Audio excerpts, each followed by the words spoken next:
Good morning. It is Thursday Thoughts with Brooke here at the Physio Revolution. I'll give you a glimpse. Bella and I are kind of hanging out this morning with a cup of coffee.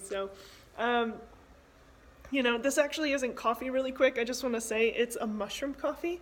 A mushroom coffee has less acidity in it, so it's a little bit better for your teeth, also better for your gut.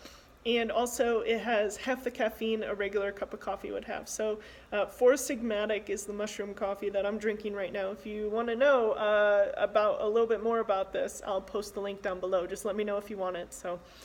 Anyways, we are all about February, making it all about habits, right? So, I want to tell you a little bit about why habits are tough and why they're so difficult to change.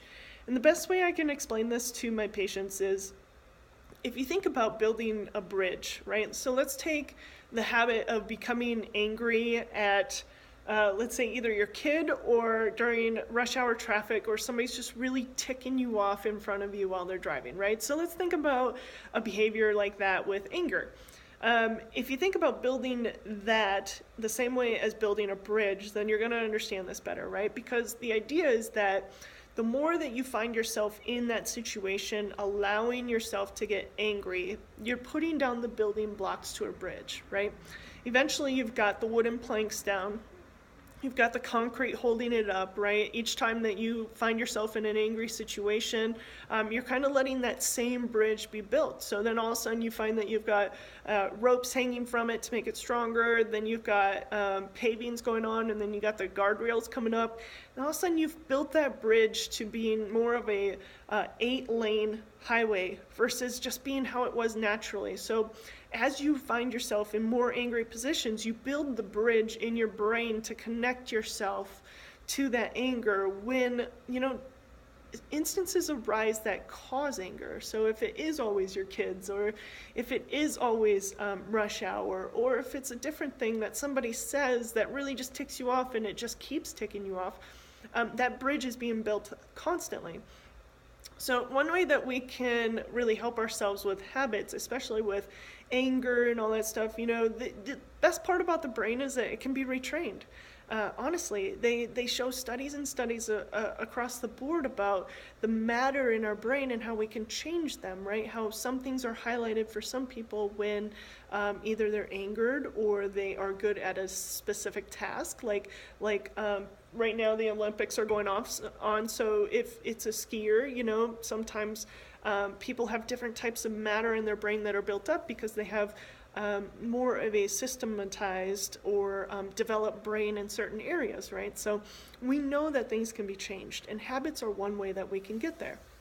So one way that we can do that is start building bridges to different activities. Now, this isn't easy. And the reason it's not easy is because our brain doesn't want to exert more energy than what we have to do. So the subconscious self, right, the part of our brain that doesn't have to think and just fires off some instances of knowing what to do right then and there, like, hey, yeah, I would love to continue to be angry because nobody else is as angry as I am in this situation of being on a jam-packed interstate, or being angry at my kid. My kid doesn't understand how angry I am, and nobody understands me, so I'm still going to go down that pathway.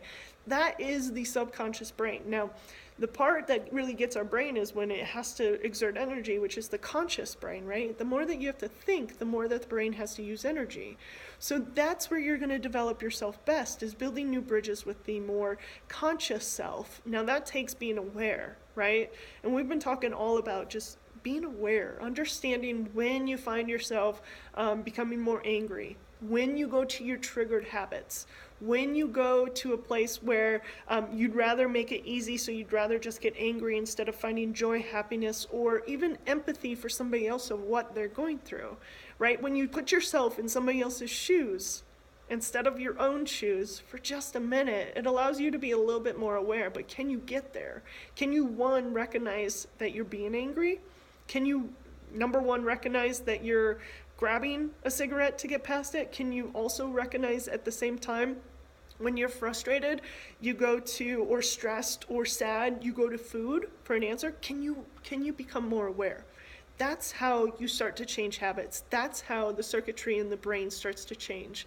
And that's how challenging it is to have habits incorporate throughout a time.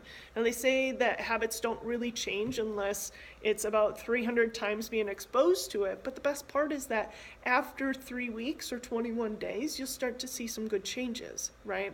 So that's how long that a habit takes to change. And if you're more aware that this is going to be a difficult road, running into bumps isn't so difficult then. So Thursday thoughts for you guys talking about habits. Let me know what you think. Let me know what kind of habits you're trying to tackle right now, one step at a time, because that's how it has to go, right? 300 exposures, almost a year full of exposures before the habit really sets in. So don't be frustrated. It is just part of the process. You have to keep building the bridge towards a better habit. You have to start tearing down the old bridges. That's what you're going for. So cheers to Thursday. For Sigmatic coffee, give that a look, and I'll post that down below if you'd like. So give me a comment, give me a like, let me know that you got something from this, and we'll be talking soon. Have a great Thursday. Bye-bye.